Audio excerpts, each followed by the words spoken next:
Hello, everybody, and welcome back to the Her Story TV and the Her Story podcast. This is Getrude Matshe here in beautiful Melbourne, Australia. And today I am graced with the presence of yet another amazing speaker who has graced our stages not just once, but twice before. It gives me great pleasure to welcome you back. Welcome back to the tribe. Please tell everybody your full name, where you're based, how old you are, and share your story with us today.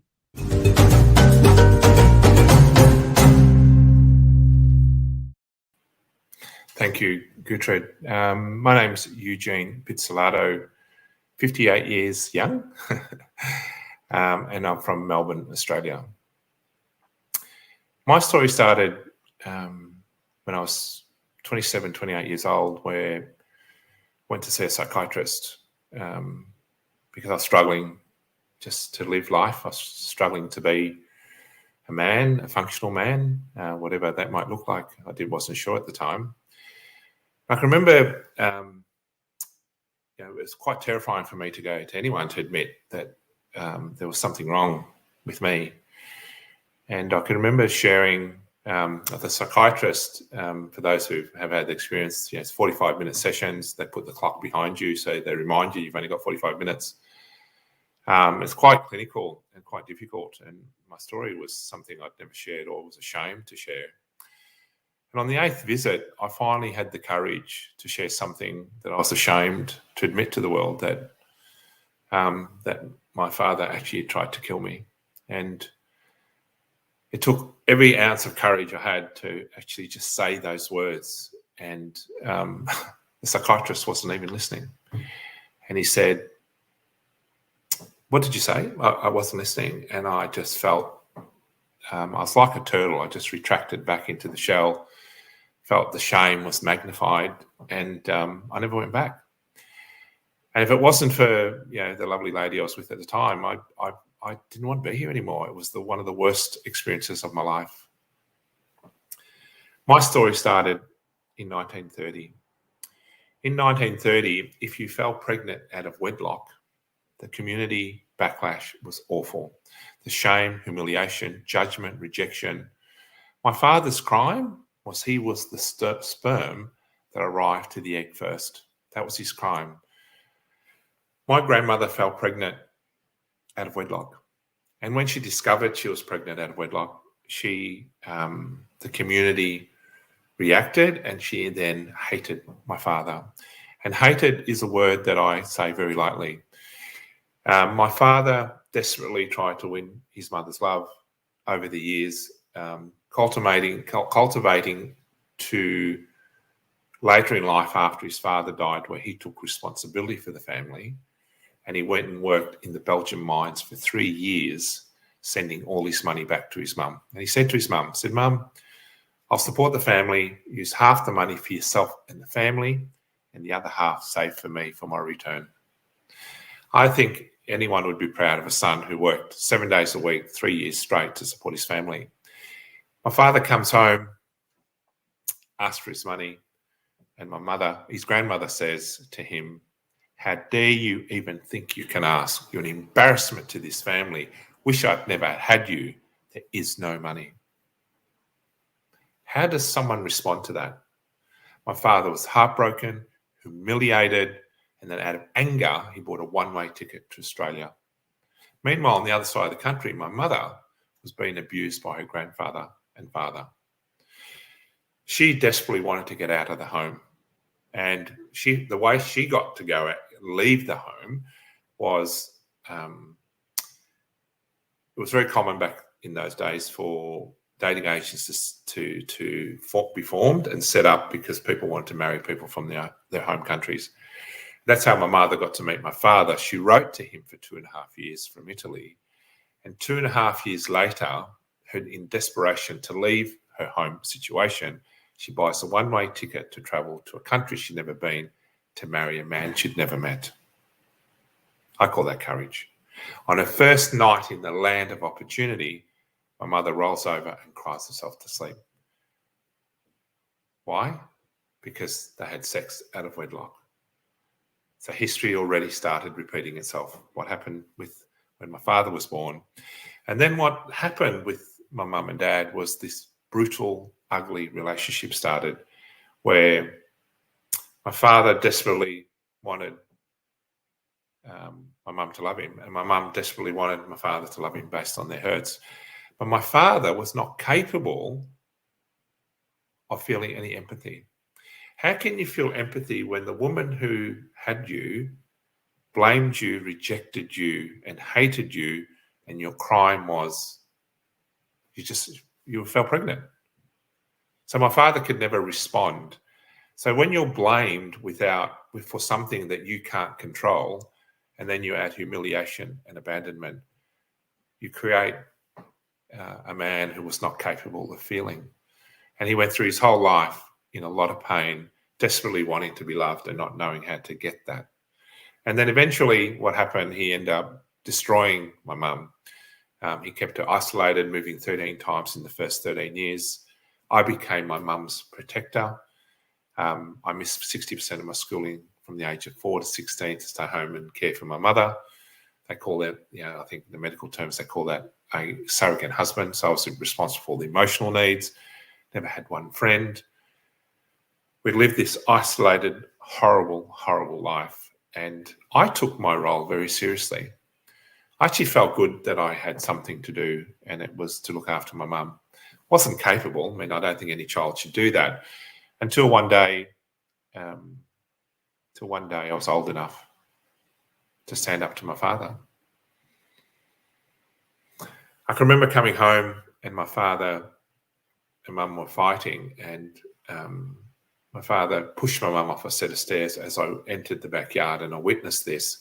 So I ran over to make sure my mum was okay. And that day I made a decision that this has to stop, that my father can't hurt my mum anymore. I was 15 and a half years old.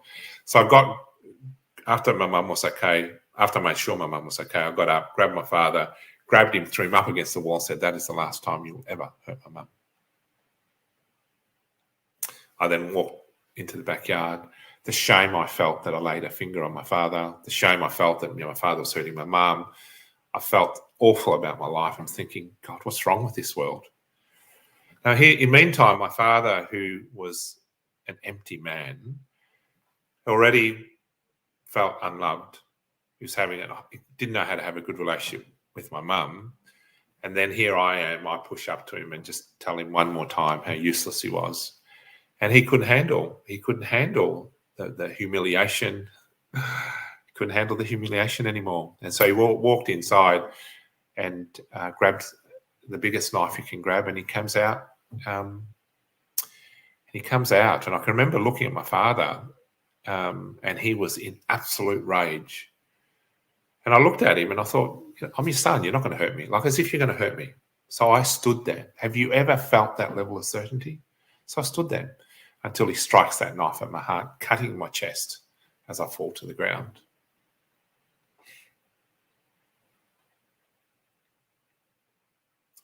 He kept trying to kill me.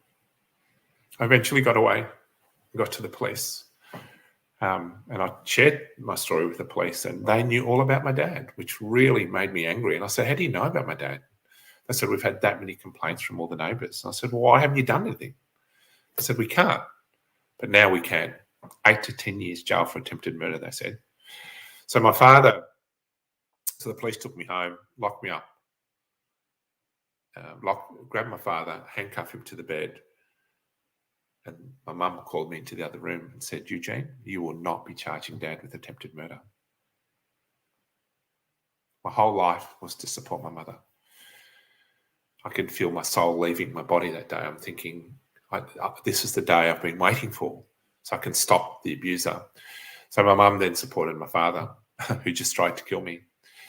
So from that day, that's where my story started. I took on the belief that if I stand up for what I believe in, I'll die. I'm not worthy of being supported, and I'll be abandoned no matter what I do. And that's where my story started. Wow. Eugene, you went through a lot as a young child. And the two people who were supposed to protect you, to look after you, to be there for you, weren't there. Mm. How did you cope to get to this point in your life? Yeah, it's a good question, Gertrude. I coped by building an armor. I put an armor around myself so thick that I let no one see that pain. As I shared that, I was embarrassed to share to the world that my own father wanted to kill me. Like, you think, how bad are you that your own father wants you dead? So I put an armor around myself and thought, my role models were an alcoholic father, a paranoid schizophrenic mother, and a TV. So I thought all I had was work hard, get a job, get married, go on holidays, and die. So I thought, right, I'll try and be good in my career. So I put an armor. So I tried to support other people. So I'm very good at. I love helping other people. So I did that, and then just put my head down and worked really hard within corporate. But no one. I was too scared to share who I was until it consumed me, and I recreated the same trauma as when I was 15, later in life. So what was the turning point for you? What was the rock bottom that brought you to where you are now? Yeah, God, that's a good question, Gertrude. So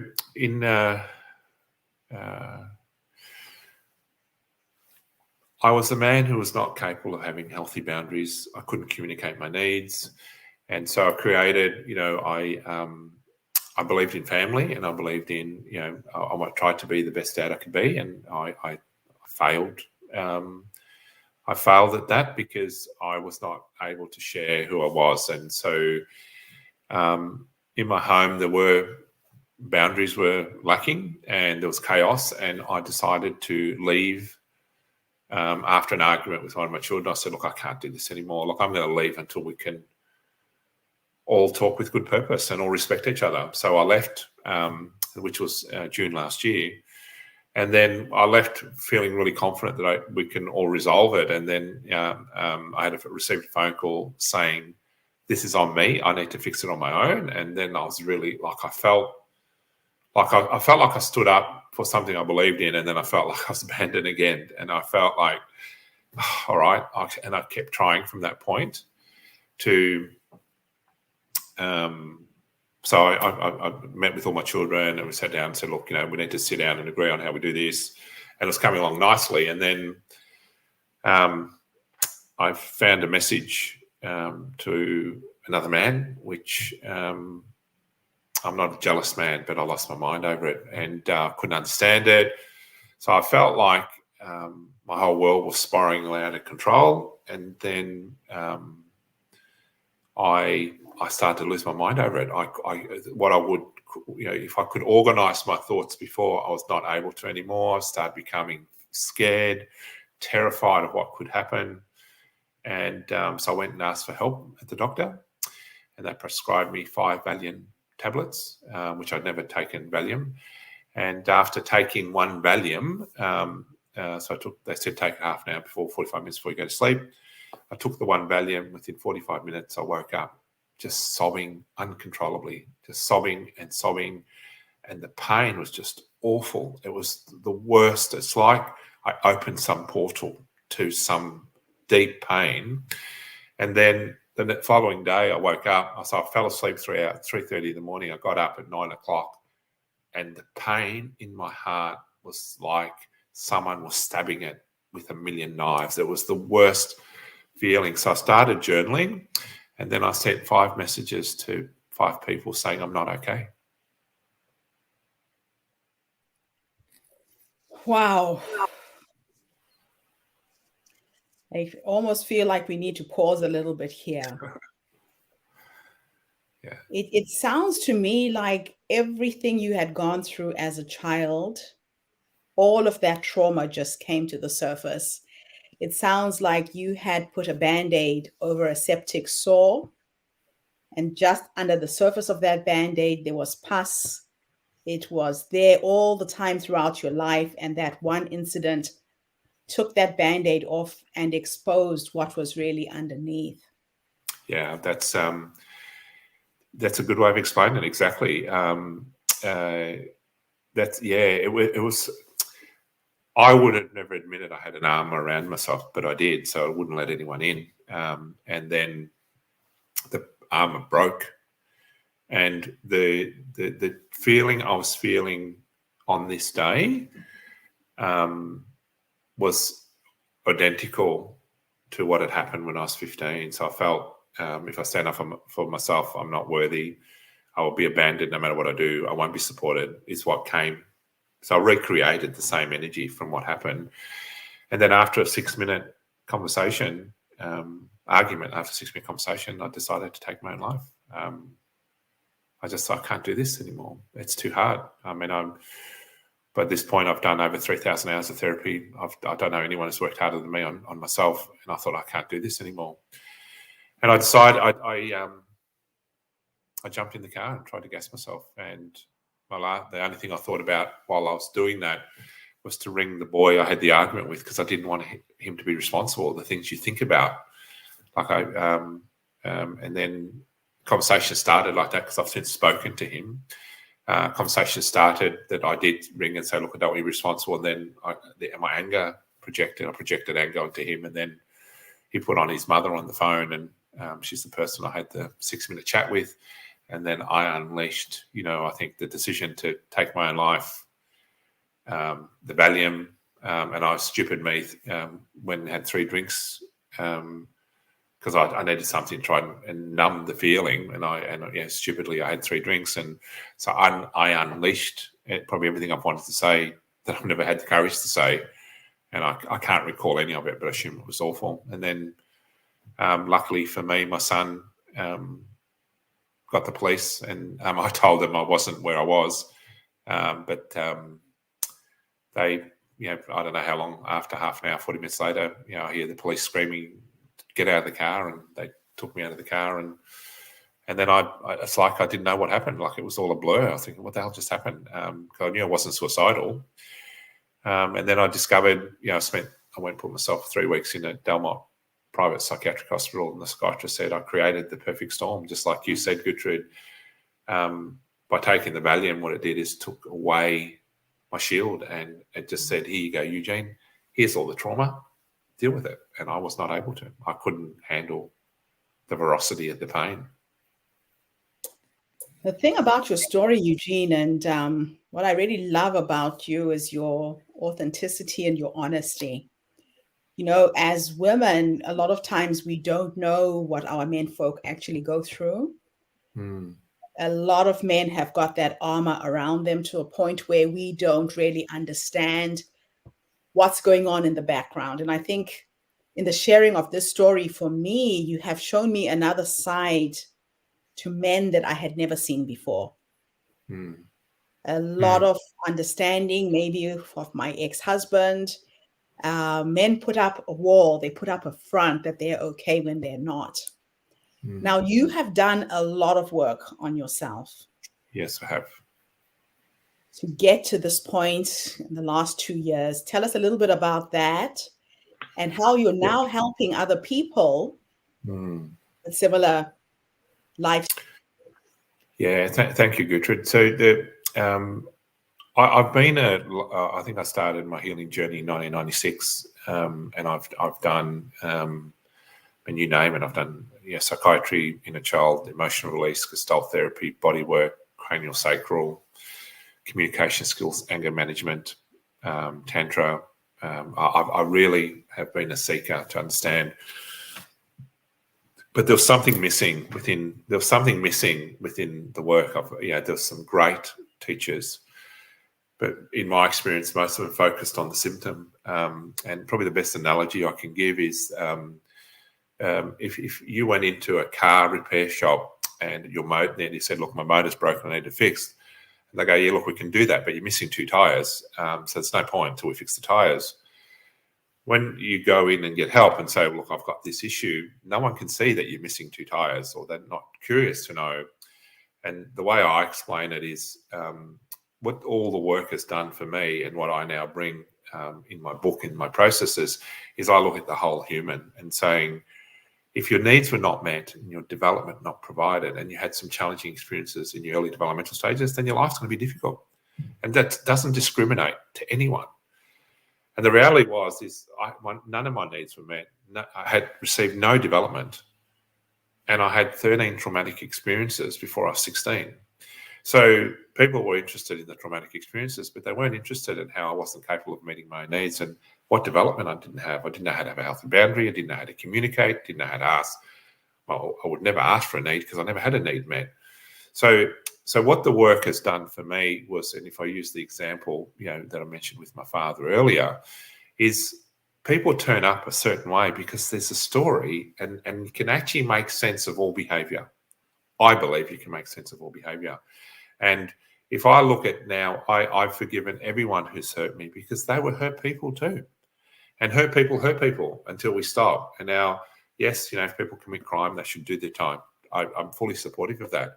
But until we go back and really understand, did I get my human foundational needs met so I could be a functioning human being? How do we know that?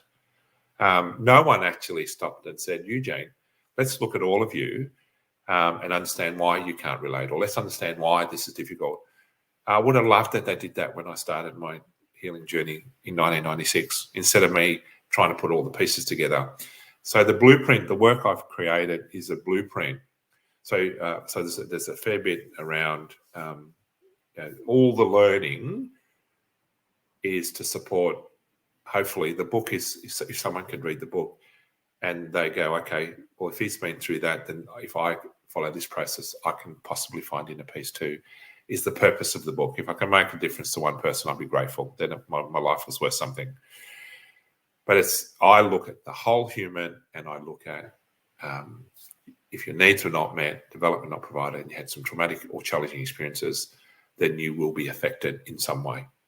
And I support people to unravel that and then heal through the 10-element process that I've created. Okay, fantastic. You really have managed to transmute an extremely traumatic life experience into gold. I know that a lot of people are going to gain so much from getting access to your coaching, your mentoring, and your book. So we're going to take a small break, have a little commercial break, and we will come back and delve into the book. Thank you, Eugene. Thank you.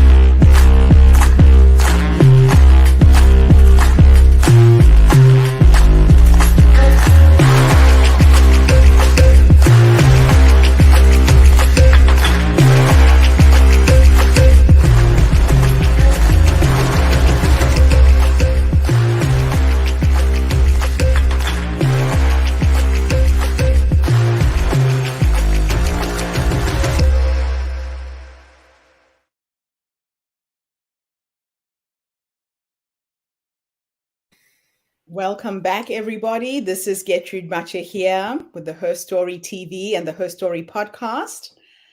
We're back again with Eugene, and we're now going to delve into your book. I know that you have put a lot of time and effort in trying to find a way to reach as many people as possible, and sometimes the best way to do it is through a book. Tell us step by step what people can expect from this new publication. I know it's coming out in February next year, correct? Yeah, that's correct. Guide us through your book. Yeah, thank you. So I've designed the book, and it's being put together, or it's finished. It's just now being organised and edited. So I've put the book. I designed the book in a way where.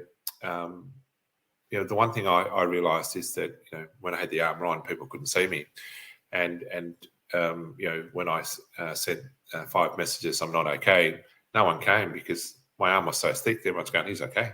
Like I actually created this false energy around who I really was, and people saw me for what I created, not how I was feeling.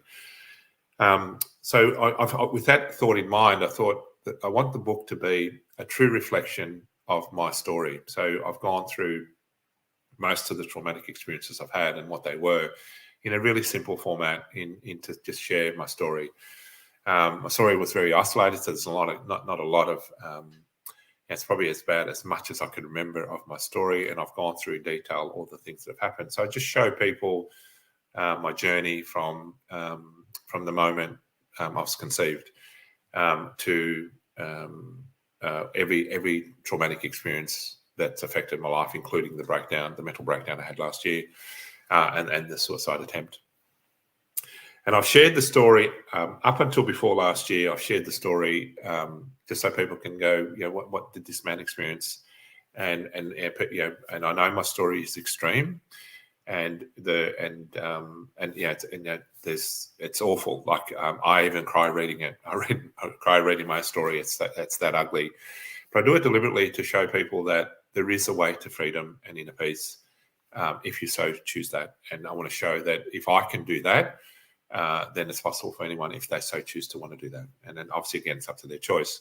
So when I get to the story, so I go through from my early years. So I do it in my 0 to 7 developmental stage, 7 to 14, then 14 onwards, just so people can see and understand the different stages. And that's why I say experiences in the early developmental stages. When I get to the mental breakdown, I actually don't go. I go into characters. I go into the energy of the characters. So rather than saying, this person did that or that person, I actually have gone into. I created roles. So the peacemaker, the narcissist, the controller, the outsider, the fence sitter, the innocent. So I've tried to share the story because I'm not interested. I'm not interested in making someone else wrong to make myself right. Because no one, I was living my experience, and the other people living the experience of the best they could. And as I said about my father, how could a man who had that much brutality love anyone? I don't know. I don't know, and he had no support. And unfortunately, what he did is then that pain leashed out and hurt a lot of people. So I'm not interested. So the purpose of it is to just highlight different energies in the story of the breakdown. So where I actually, from when I left my home to when I tried to jump in the car and take my own life. So I'm trying to show the themes, and then hopefully that people can relate to the different characters in their own world. So that's the point of the story. So the first part is me and my experience. The second part of the book are all so I've been working in personal development, which is supposed to be no surprise to anyone, since 1996. I did my first 12-month. 1998, I did my first. 1997, beg your pardon. I did my first 12 months emotional release family counselling certificate course, and I loved it so much I did it twice. And so I've been running emotional release healing workshops and doing one-on-ones outside of corporate ever since then. So I've been in the space, and through all my learnings, what I've done is put together the 4 human conditioning master codes. So I've actually deciphered what are the 4 key master codes that condition every human being on the planet. So that's in the book, and I'll show that. Then there's I've created my own hierarchy of needs. So what are the needs that we need? What are the developmental needs that we need? So these are different than Maslow's theories. I've created my own to support people to understand the different stages of life and what we need. Then I've also added my own emotional guidance scale, and there's other emotional guidance scales. There's 13 levels in mine, and I actually go through and show exactly what they are and give you an opportunity to reflect where you're at and look at where everybody around you is at. So you can actually look at, someone says I'm in joy and everyone that's around you is in anger, and that's where they are. You're probably kidding yourself. So it's a really good reflection of where you sit within the emotional guidance scale. And the final element, would you like me to go there? Or yes, please. Yeah, so there's the really the master blueprint is the 10 elements to inner peace, which really takes the journey of the original experience, and it takes you through a journey to really understand who you are, what really happened, how it affects your life, and then what you can do to find inner peace. So it's what I end up using to find my inner peace. So I have those processes in the book as well. So it sounds to me like you have really put together a comprehensive body of knowledge with practical things people can do and apply them to their own personal situations, correct? Correct. Yes. So those 4 different areas. So the emotional guidance scale, the human conditioning profile, like there's some questions they can ask just to self-reflect. So it gives them an essence and a sense of where they're at without any judgment. So then they can stop and go, wow, okay. And then what I'm hoping to do is that if it can allow anyone to look and go, wow, geez, there is a way. Yes, it is challenging. Now, if anyone tells you that to deal with trauma is easy, then they're not telling you the truth. Like it's a journey. And if you have the right people around you that support and love you through it, then it's very, very doable. It is doable.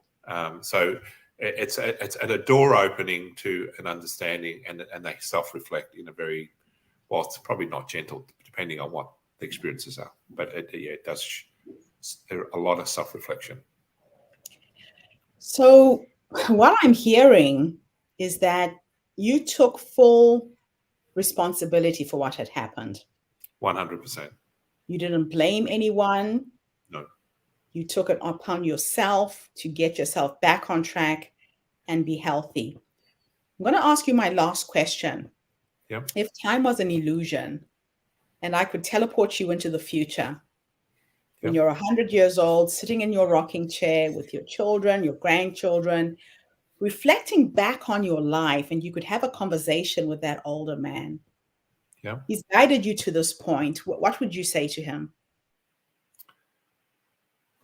What a good question, Gertrude. So I'm talking back to myself. I'd say that I need to bring this body of wisdom to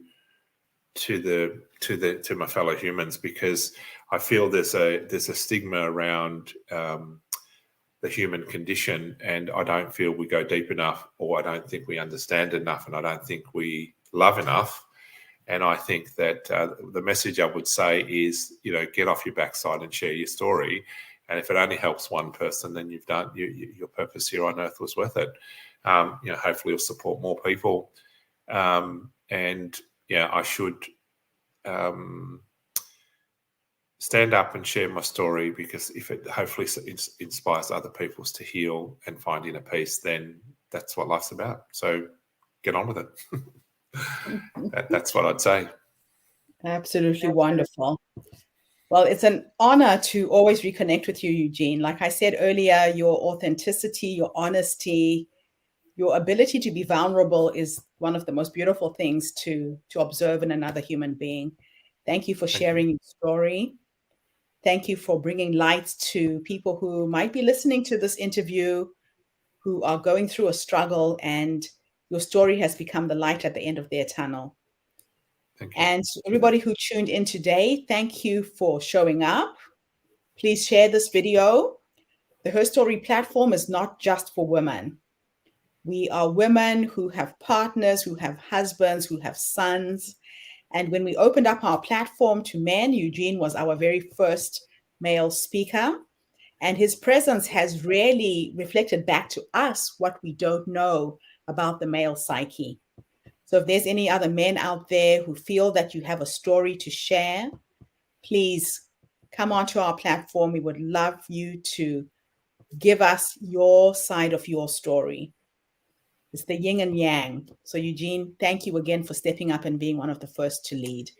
Thank you. Thank you very much, Gertrude. Yeah, beautiful. Thank you, everybody. I'll be back again tomorrow with yet another amazing guest. Do not go to your grave with your story. They say that the richest places in the world are graveyards. They are full of people who had amazing stories, amazing knowledge and ideas, and they took those ideas to their graves. Step up and share. Like Eugene said, it could be one person who hears you speak, whose life you will change. It could be one person who's standing on a ledge about to take their lives, and they see a bit of light at the end of that tunnel. Thank you again, Eugene. Thank you. Beautiful. Bye for now, Awesome. everybody. Thank you.